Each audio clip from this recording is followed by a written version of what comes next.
ஆண்டவரே என்னாய எனக்கேதும் குறையில்லை. ஆண்டவரே என்னாய எனக்கேதும் குறையில்லை. ஆண்டவரே என்னாய எனக்கேதும் குறையில்லை. பசும்புல் வெளி மீது என்னை அவர் இளைப்பாறச் செய்வார். அமைதியான நீர்நிலைகளுக்கு என்னை அழைத்துச் செல்வார். அவர் எனக்கு புத்துயிர் அளிப்பார்.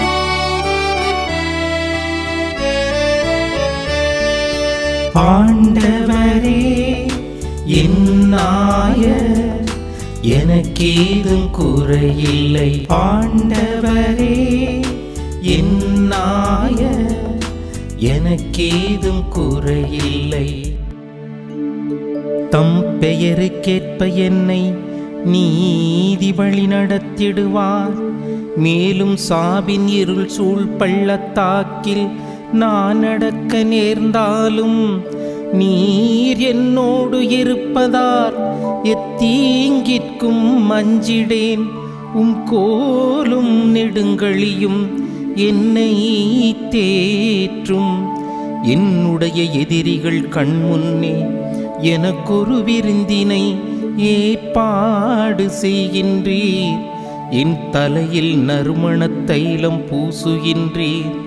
எனது பாத்திரம் நிரம்பி வழிகின்றது. உண்மையாகவே என் வாழ்நாளெல்லாம் அருள் நலமும் பேரன்பும் என்னை புடை சூழ்ந்து வரும். நானும் ஆண்டவரின் இல்லத்தில் நெடுநாள் வாழ்ந்திருப்பேன்.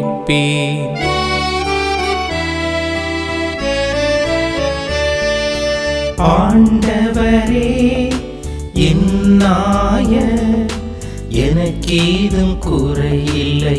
ஆண்டவரே என்னாய எனக்கேதும் குறையில்லை. இயேசுவில் பிரியமான சகோதர சகோதரிகளே, மாதா தேவின் பக்தர்களே, உங்கள் அனைவருக்கும் இனிய காலை வணக்கம்.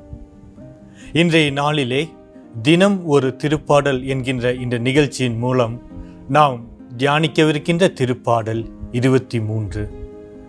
இந்த திருப்பாடல் நாம் அனைவருக்கும் மிகவும் தெரிந்த, நாம் அனுதினமும் ஜெபிக்க, நம்முடைய மனங்களில் நாம் மனப்பாடமாக ஜெபிக்கக்கூடிய ஒரு திருப்பாடல்களுள் இதுவும் ஒன்று. என்னாயன் ஆண்டவர் எனக்கேதும் குறையில்லை என்று சிறுவயது முதலே நாம் கற்று தெரிந்த ஒரு திருப்பாடலாக இந்த ஒரு திருப்பாடல் அமைந்திருக்கின்றது. இதுவும் திருப்பாடல்களில் ஆயர்களை, கடவுளை ஆயராக பார்க்கக்கூடிய திருப்பாடல்கள் ஒரு முக்கியமான ஒரு திருப்பாடலாக இருக்கின்றது. இந்த ஒரு திருப்பாடல் நாம் ஆண்டவரை ஆயன் என்று அழைக்கின்ற போது அவருடைய மந்தையாக, அவருடைய செல்ல ஆட்டுக்குட்டிகளாக நாம் இருக்கின்றோம் என்பதனை நமக்கு சுட்டி காட்டக்கூடிய ஒரு விஷயமாக இருக்கின்றது. இந்த பாடலை தாவீது அரசர் இயற்றியதாகவும், அவர் தன்னுடைய ஆடுகளை எப்படி பேணி வளர்த்தாரோ அதுபோல் கடவுளும் நம்மை பேணி வளர்த்து கொண்டிருக்கின்றார் என்பதை சுட்டி காட்டுவதாகவும் இந்த ஒரு திருப்பாடல் நமக்கு உருவகமாக காட்டப்பட்டிருக்கின்றது. இந்த திருப்பாடலானது நம்முடைய ஆண்டவர் நம்மை எப்படி பாதுகாக்கின்றார், எப்படி பராமரித்து வருகின்றார், எப்படி நம்மை நலன்களால் நிரப்பிக் கொண்டு இருக்கின்றார் என்பதை பற்றி நமக்கு எடுத்து கூறக்கூடிய ஒரு திருப்பாடலாக இருக்கின்றது.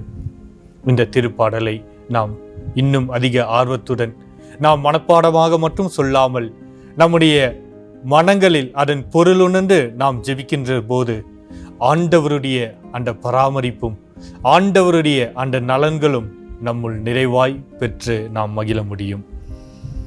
என்னாயன் ஆண்டவர் எனக்கென்ன குறைவு என்று சொல்லி இந்த திருப்பாடல் ஆரம்பிக்கின்ற போதே நமக்கு ஆண்டவருடைய துணை இருக்கின்ற போது எந்த விதமான பிரச்சனைகளுக்கும் நான் பயப்பட தேவையில்லை என்ற ஒரு மன உறுதியை நாம் பெற்றுக்கொள்கின்றோம். இந்த திருப்பாடலை நாம் ஆண்டவர் நமக்கு பராமரிப்பை தரக்கூடிய ஒரு கடவுளாக, அதாவது அமைதியான நீர்நிலைக்கு என்னை அழைத்து செல்வார். பசும்புல் மீது என்னை வழிநடத்தி செல்வார். என்னுடைய எதிரிகளின் கண்முன்னே எனக்கு ஒரு விருந்தினை ஏற்பாடு செய்வார். நறுமண தைலத்தால் என்னை பூசுவார் என்று எல்லாம் சொல்கின்ற போது ஆண்டவர் நம்மை எந்த அளவிற்கு பராமரித்து வருகின்றார், நம்மை பாதுகாத்து வருகின்றார் என்பதனை நம்மால் உணர்ந்து கொள்ள முடியும். மேலும் இந்த சாவின் இருள் சூழ் பள்ளத்தாக்கில் நான் நடக்க நேர்ந்தாலும் நீர் என்னோடு இருக்கின்ற போது தீங்கிற்கும் நான் அஞ்ச மாட்டேன் என்று சொல்கின்ற இந்த வரிகளில் நாம் ஆண்டவருடைய பாதுகாப்பை நம்மால் உணர்ந்து கொள்ள முடியும். நாம் சாவின் இருள் சூழ் பள்ளத்தாக்கி என்கின்ற போது நம்முடைய வாழ்க்கையில் வரக்கூடிய பிரச்சனைகள், கஷ்டங்கள், கண்ணீர்கள், நான் என்ன செய்ய முடியும், என்ன செய்வேன் என்ற ஒரு குழப்பங்களில் நான் வாழ்கின்ற போதெல்லாம் ஆண்டவருடைய கரம் என்னை வழிநடத்தி செல்லும் என்கின்ற அந்த ஒரு பாதுகாப்பு, அந்த ஒரு மன உறுதியை ஆண்டவர் நமக்கு கொடுக்கின்றார் என்பதனை இந்த திருப்பாடல் நமக்கு காட்டுகின்றது.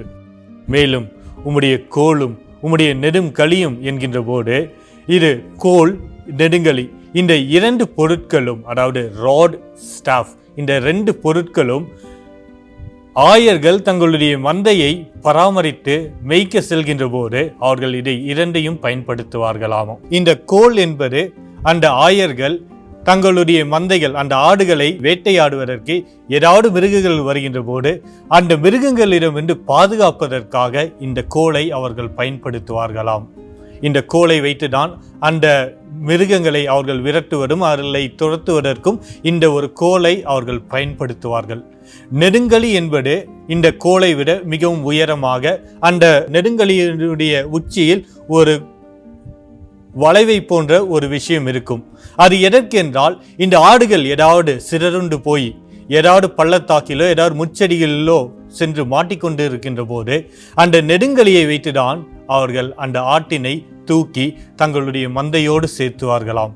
எனவே இந்த கோலும், அதாவது எதிரிகளிடமிருந்து ஆடுகளை காப்பாற்ற பயன்படுத்தக்கூடிய அந்த கோலும், இந்த நெடுங்கலி என்பது நம்முடைய தேவைகளிலோ நம்முடைய பிரச்சனைகளிலோ நாம் சிக்குண்டு நாம் எழுந்து வர முடியாத ஒரு சூழ்நிலையில் இருக்கின்ற போதும் ஆண்டவர் தன்னுடைய கோலையும் நெடுங்கலியும் வைத்து நம்மை பாதுகாத்து வழி நடத்துவார் என்று இன்றைய திருப்பாடல் நமக்கு காட்டுகின்றது.